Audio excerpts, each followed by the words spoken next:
Hi everyone, happy Thursday. Hopefully going into a good weekend, right?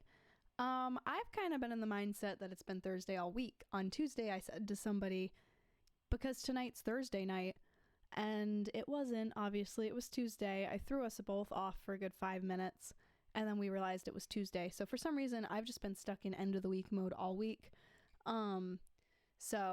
That's where my brain is. My brain's not here. I'm hoping that this doesn't turn into a ramshackle ramble because I'm just not all here right now for some reason. And I haven't been for days, apparently. My light over here might go out during, so if this suddenly goes dark, that's why. I think it's on like 5% and I don't have enough cord reach to like plug all 3 lights I have going in. But I like that this adds a little bit of a brighter atmosphere because normally this is kind of dark when I do this way. So that is nice to have. Hopefully it lasts. And let's see. Was there anything else? I don't know if there was anything else that I was going to just like bring up before I started. I don't think so. Okay. So I want to talk about Nikki Haley because I'm not a fan. I want to talk about the treaty that Putin called off. And I want to talk about Trump and Ohio and going where no Biden has dared go before. So first of all, that was the other thing. Okay. So I have not been able to get the echo off of my videos yet. So unfortunately, we are stuck with watching this video and it's going to have that echo delay. I'm really sorry about that. I'll work on it, but for now, just bear with me that the few videos I have are going to have an echo, as annoying as that is.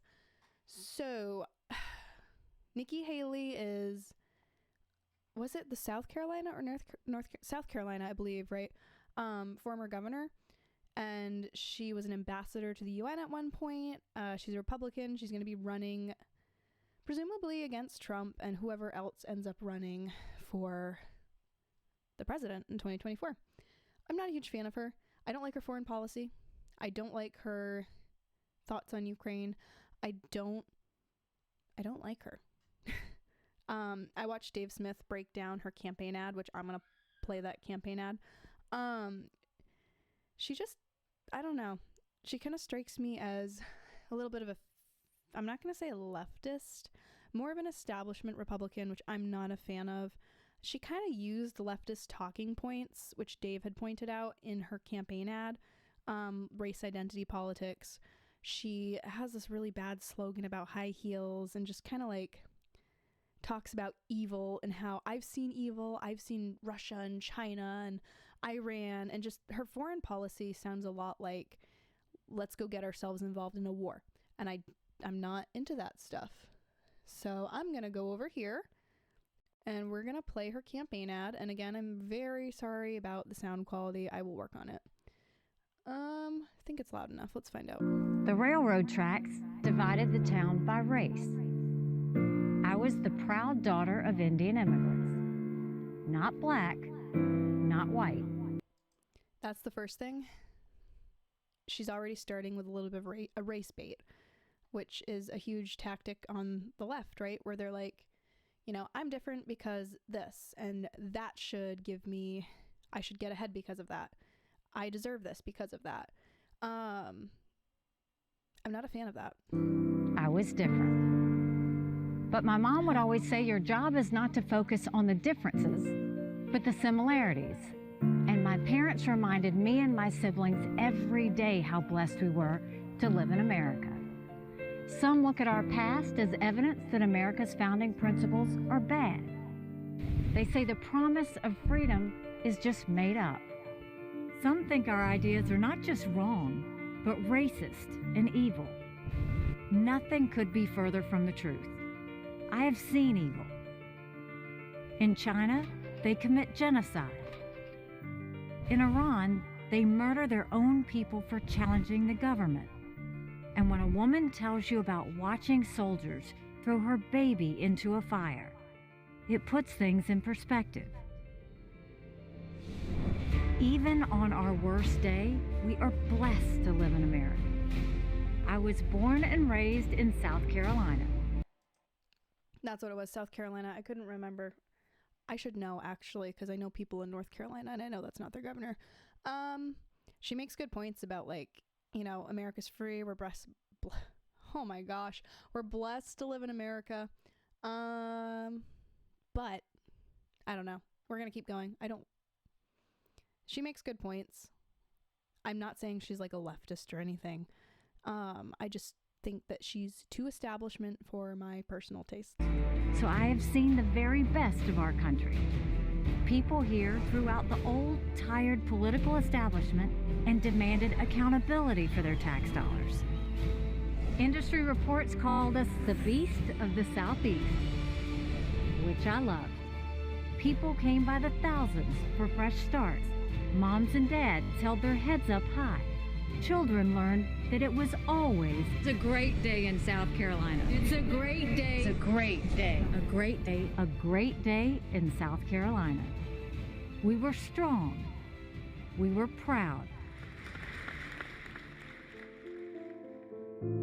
And when evil did come, Police in South Carolina are looking for a gunman following a shooting at a church. Several victims. We don't know the severity. we turned away from fear toward God and the values that still make our country the freest and greatest in the world. I'm not sure where she stands on gun control and Second Amendment rights. I don't think she addresses it in this video. I'd have to look into that. But I'm wondering if maybe she might be a little stricter on that, just because, I don't know, it seems funny that she put a gun violence thing in her ad. We must turn in that direction again. Republicans have lost the popular vote in 7 out of the last 8 presidential elections. That has to change. Joe Biden's record is abysmal, but that shouldn't come as a surprise. The Washington establishment has failed us over and over and over again. I believe that she is part of that establishment, but that's my opinion. It's time for a new generation of leadership to rediscover fiscal responsibility, secure our border, and strengthen our country, our pride, and our purpose.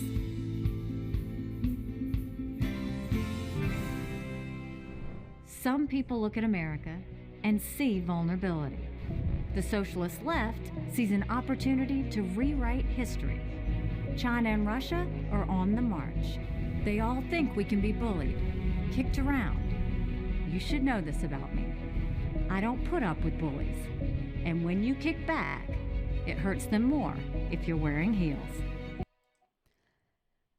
As soon as I saw that part, I was like, oh, she's totally in support of foreign war. She's going to say that we should support Ukraine in the sense of like we should go to war over. She's going to be all in on that. And the videos I'm going to play in a second, I was right. That high heel line is just so, it feels like a typical AOC Alexandria Ocasio-Cortez. Like it feels like something like the Squad would say, right? Of the Alani Omar, was that her name? Anyway, it feels like one of their weird talking points of like, I am woman. I am strong. I'll hurt you by kicking you with my high heels. And that just kind of is a turn off for me in that ad, is I'm just like, ooh, I can't vote for somebody who uses that phrase as like a campaign slogan. Is this her MAGA? Like, ugh. I'm Nikki Haley, and I'm running for president. Gonna be kind of hard to run in those high heels, honey. Anyway, so I didn't like that ad. I wasn't a fan. Dave Smith had a great breakdown, like I said, in his podcast on it. That ad aside, we're gonna hop over to this one. So I saw this morning and I tweeted out, well, I know who I'm not voting for at least. Nikki Haley is a war hawk who supports American involvement in Ukraine. That's all I needed to hear. And this is a quote from this clip I'm about to play of her. If you decided to partner with Russia and go down this road, you will pay the same price Russia paid. So, she's referring to China here, more specifically. But, I mean, she's kind of directing that as an open threat to, like, everyone. So, I'm going to play that real quick. Where'd it go? There'd it go. That was weird. America needs to stand up and say, we're going to have the backs of Ukraine. We're going to continue to do what we need to allow them to defend themselves and defend their freedoms and their rights. And if you decide to go and partner with Russia and go down this road, you will pay the same price that Russia paid. And China doesn't want that. China sees what's happened to the Russian economy. China sees how isolated Russia has become. So don't let the words fool you. We need to stay focused. We need to stay determined, and we can't be distracted. America needs. I don't think I've made my point on Ukraine pretty clear that I don't think we should be involved at all. I don't think we should be sending support. I don't think we should be sending troops. I don't think we should be sending money. I will say one thing I appreciate is if you're going to go over as like aid or disaster relief, I appreciate that because you're not actively taking part in the war. You're helping people. What I'm against is using our tax dollars to fund a foreign war that we are not a part of, a border dispute over a peninsula.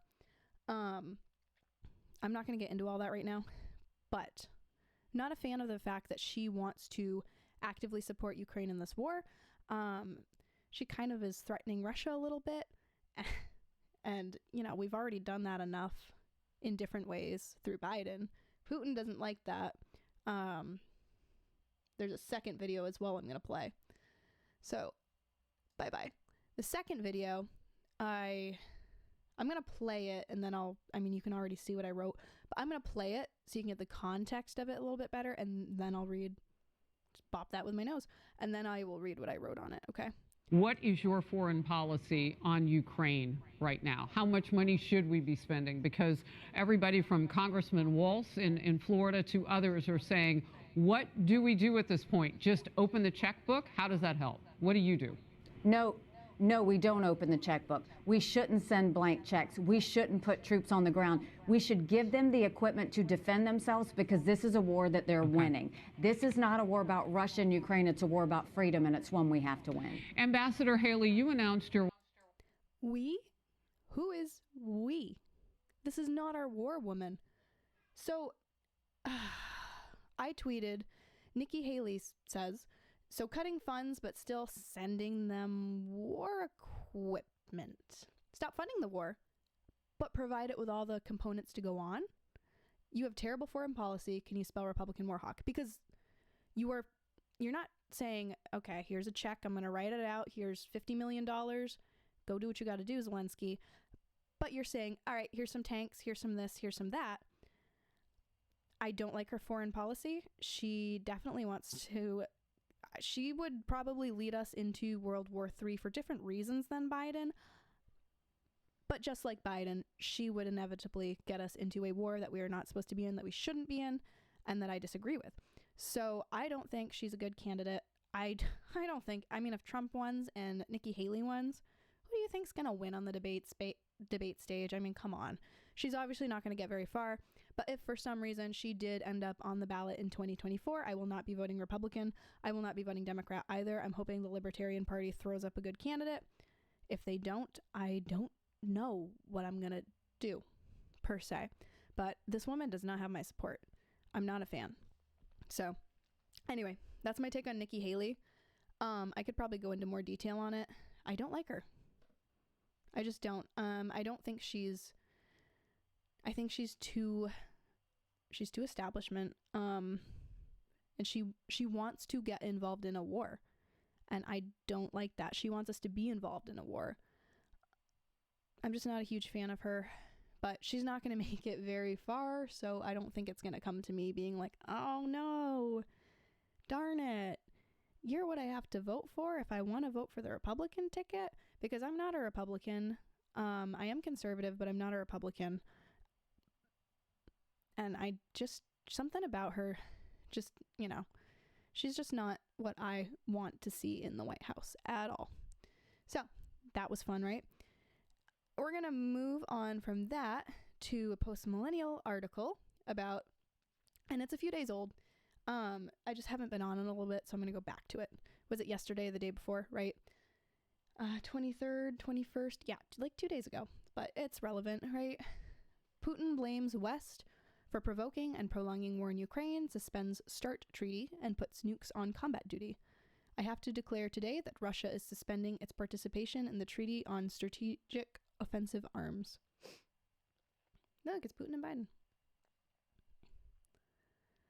During President Vladimir Putin's State of the Nation address, the Russian leader announced that Moscow would be suspending its participation in the New START treaty, a nuclear treaty with the U.S.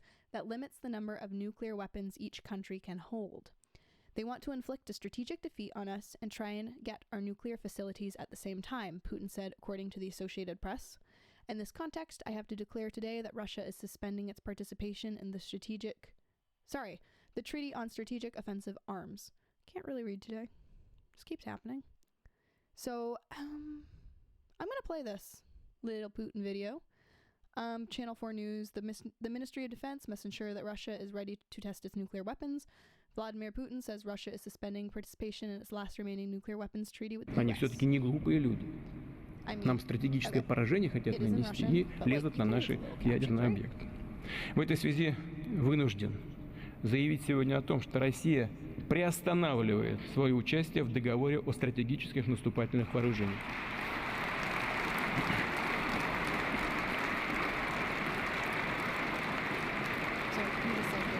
Повторю, не выходят из договора. Нет, а именно приостанавливает свое участие. Но прежде чем вернуться к обсуждению этого вопроса, мы должны для себя понять, на что все-таки претендуют такие страны Североатлантического альянса, как Франция и Великобритания, и как мы будем учитывать их стратегические арсеналы. В этой ситуации Министерство обороны России и Росатом должны обеспечить готовность к испытанию российского ядерного оружия. Первыми мы, разумеется, этого делать не будем. Но если США проведут испытания, то и мы проведем. Ни у кого не должно быть опасных иллюзий, что глобальный стратегический паритет может быть разрушен. Okay, so I don't know, that makes sense to me. The US is actively aiding and funding a country that Russia is at war with. Why would they trust us and let us keep an eye on their nukes? Just like why would we trust them and let them keep an eye on our nukes when we're on the side of a country that they are invading? Like, okay. According to Daily Mail, U.S. Secretary of State Antony Blinken called Putin's decision deeply unfortunate and irresponsible. Well, he didn't actually say that it's done. He said we're suspending it, so that sounds temporary. Sounds like he might be willing to put it back up. We'll be watching carefully to see what Russia actually does. We'll, of course, make sure that in the event we are posturing appropriately for security of our own country and that of our allies, says Blinken. I think it matters that we continue to act responsibly in this area. Something you haven't been doing. It is also something the rest of the world expects of us. U.S. officials have stated Russia has refused to allow inspections, which were halted during the pandemic, to resume. Russia is not complying with its obligation under the New START treaty to facilitate inspection activities on its territory, a U.S. Department spokesperson said in January. Russia's refusal to facilitate inspection activities prevents the U.S. from exercising important rights under the treaty and threatens the viability of U.S.-Russian nuclear arms control. Putin also stated during his address that Russia would be ready to resume nuclear weapons testing if the U.S. does so. So if we do something, they'll do something. This move, the outlet reported, would put an end to the global ban on nuclear weapons tests that has been in place since the Cold War era. In the situation, Rosatom and the Defense Ministry must ensure readiness for Russian nuclear weapons tests, Putin said. We naturally won't be the first to do it, but the U.S. conducts new tests, we also will do it. No one should have dangerous illusions that global strategic parity could be destroyed. The New START Treaty, also called the Treaty between the United States of America and the Russian Federation on measures for the further reduction and limitation of strategic offensive arms, that's a mouthful, signed in 2011 and extended through 2026, set limits on the amounts of intercontinental range nuclear weapons the two countries can hold. Under the treaty, the U.S. and Russia are both limited to 1,550 nuclear warheads on deployed intercontinental ballistic missiles, heavy bombers, and submarine ballistic missiles, 700 deployed intercontinental ballistic missiles, deployed submarine launch ballistic missiles, and deployed heavy bombers, and 800 deployed and non-deployed intercontinental ballistic missiles, submarine launched ballistic missiles, and heavy bombers. NATO Secretary General Jens Stoltenberg urged Putin to reconsider his decision, saying with today's decision on the New START, full arms control architecture has been dismantled. I strongly encourage Russia to reconsider its decision and respect existing agreements, he told reporters. In January, Russian Deputy Foreign Minister Sergei I'm not going to try and pronounce his last name, but it's that little highlighted blue one if you want to look him up. Claimed that with the U.S. looking into inflict a strategic defeat on Russia, the future of the New START treaty could be in jeopardy. During his speech, Putin said that we are not at war with the people of Ukraine, saying that the people of Ukraine are hostages of the West. Interesting. One thing should be clear, the more long-range weapons are sent to Ukraine, the longer we will have to push the threat away from our borders. So, I mean, why would that, I hate that it has to be said that I don't agree with Russia. I don't agree with their invasion. Well, I don't know that I'd call it an invasion. I don't think Russia did the right thing here, invading Ukraine and doing what they're doing and all of that fun. I don't think Ukraine is in the right either. I just want America as far away from it as possible. But think about it. If you were Putin, right, and your country is at war with Ukraine and the United States of America, you are two nuclear superpowers here, Russia and the United States of America. Are you going to uphold a treaty with somebody who's actively funding your enemies, sending stuff to your enemies and helping your enemies? You're going to be suspicious of them naturally. If we were in the reverse and Russia was doing that to a country that we were invading, and heaven forbid we do that to another country, but we'd probably do the same thing, temporarily suspending it. Not saying he's right, but it was a good faith treaty. And there's no good faith between the countries right now. So there's no reason to uphold it on either side, really, at this point. So that's one thing, Putin. That's a lot of fun.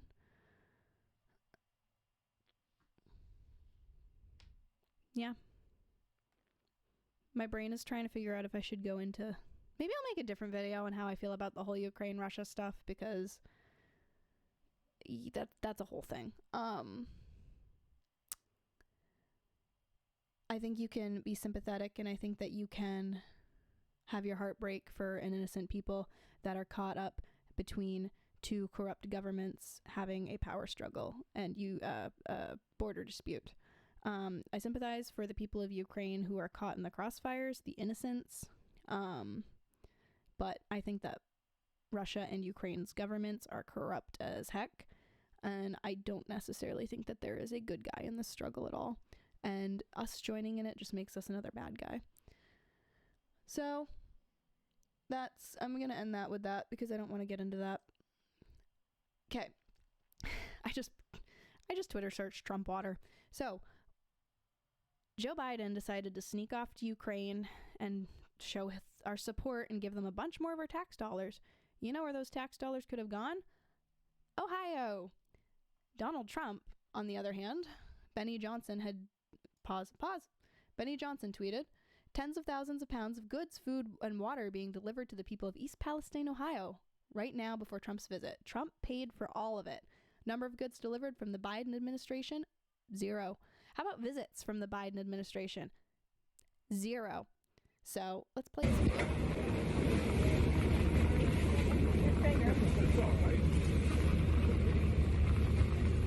Pallets and pallets of supplies and help and aid.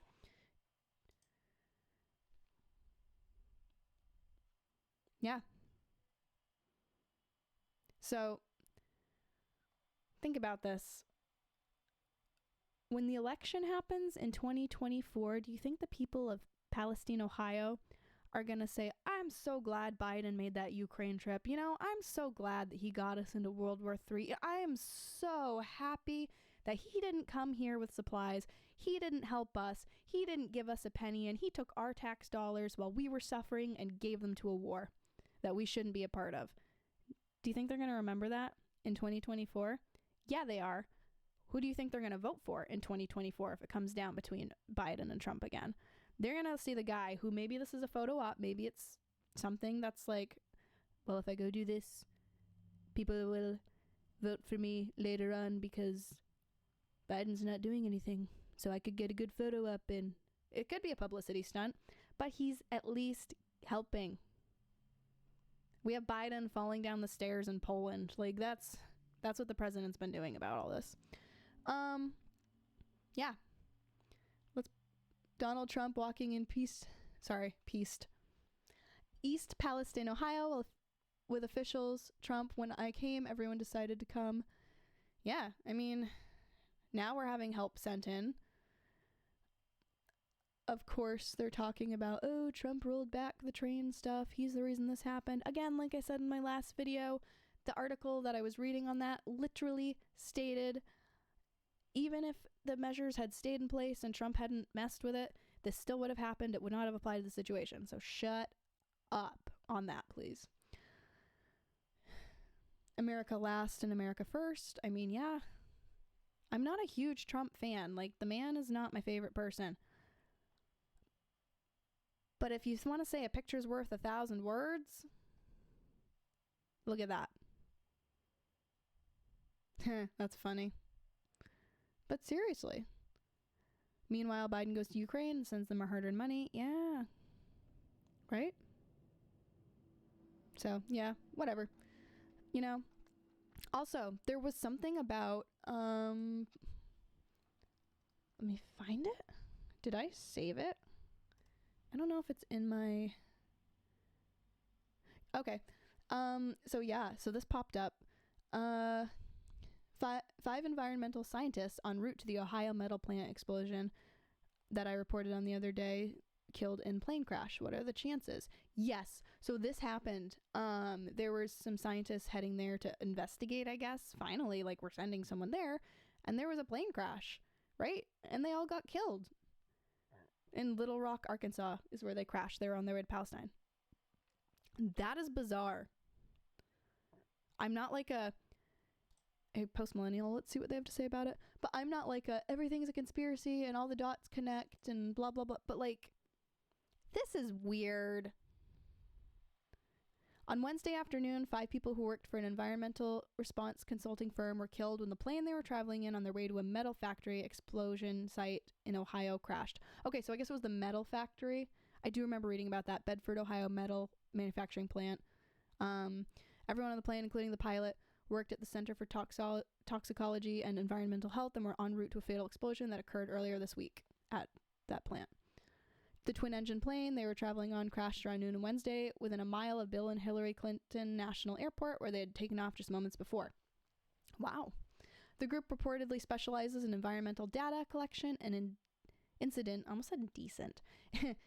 management, especially in terms of industrial toxicology and hygiene. The area where the plane went down reportedly experiencing high winds and thunderstorms at the time of the crash. Stop. The area where the plane went down was reported experiencing high winds. Okay. We're incredibly saddened to report the loss of our Little Rock colleagues. We ask for everyone to keep the families of those lost in their thoughts and prayers. Breaking story will be updated. So yeah, that's new. That just happened. So, okay. Drinking warm water before bed fixes tooth and gum problems overnight. People are healing. Okay, there we go. So there's, like, I guess that's the plane crash, right? The smoke from it.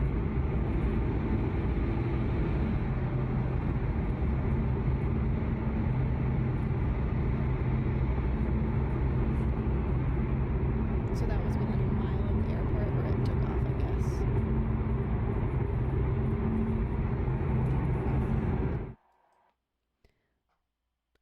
Crap.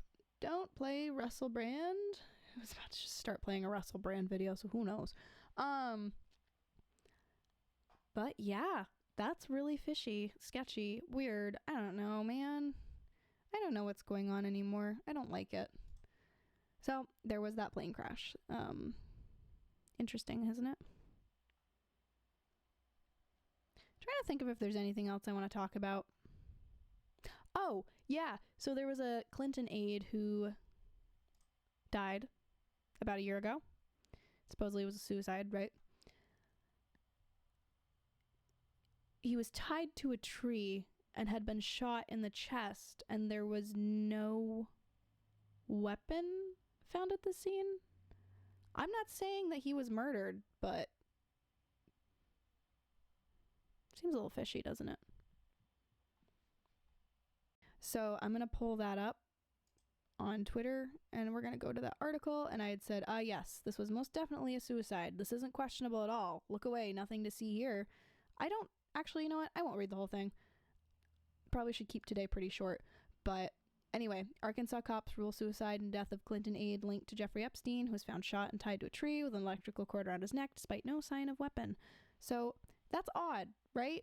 That doesn't seem right, does it? Whoops, did I just click something? I don't know. Ugh, so many ads, I hate it. Just can't get them to go away, can I? No, I don't want to click on the ad. I want to read about this. So that was him. It's him with Clinton. Oh, that's Epstein. And get that woman. So, yeah, he was found in the woods on a ranch. Very oddly. I won't go into it too much because it's kind of a dark topic. It's kind of what a fun topic to end with, right? But, yeah, definitely very weird. It just doesn't work. It doesn't make sense. Hopefully YouTube doesn't flag me for this because I'm talking about I'm talking about something related to Jeffrey. Yeah. So that was the last thing, I guess, that was kind of interesting, that piqued my interest, that I'd noticed this morning. So with that, this is kind of a short one today. I'm going to leave it at that just because I think I've pushed my luck with how much time I have to do this. I don't want to get into another topic and then have to awkwardly cut the video. So I think I'm done here. I hope everyone has a great weekend. I might be back on, I might not. I'm not sure. Depends on if I can find time to record. If anything crazy happens over the weekend, I might try to. Otherwise, I might wait until Monday or something. So I'm not sure when I'll be back. Hopefully I'll be back soon. And I will see everybody later. And I'm actually, I'm going to let myself get all my words out instead of cutting myself off because I always hit the button too soon when I end this. So hope everyone has a great weekend and I'll see everyone later.